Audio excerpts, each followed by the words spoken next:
Mulai kan ramin mga chunin VPN talo chunin social media hi toilet thelo di masala VPN ngai lawa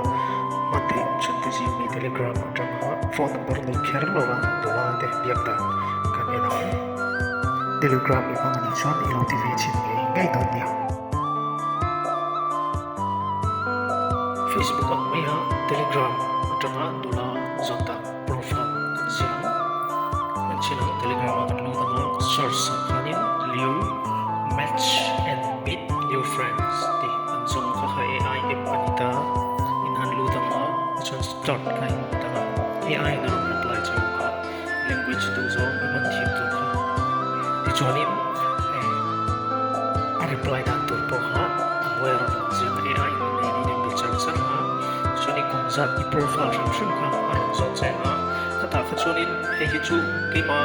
idea ring hin ta kum zati chuanin gender mai chiang ni mi pa ti ka ron so che ma ti chon eng mi ngai zon mai chiang mi pa ka tiang kha mi pa ta chon women ni nga mai che ta chon men ti chon yom na mun ron so che i che ve la mi profile ho kha ron share don che ti chon location ni ka ona nga chon i location ka i share zon ho i ming ron so le che nga he ta i chon ka pa ka ni vai ka pa mi nga nia ti chuanin skip image le nga ti chuanin i profile i ming le video mo ron dil je nga ma telegram profile khala turin irang tinga hi chu keima profile ania ti chuanin yes image nga chumi nuwa thla mo ron sen je nga chu tarang chuan kusung point noi le me chuanin i du long ti na ni nga adama ron sen le je nga ti chuanin love le pe chuan pom ti na ni nga ti chuanin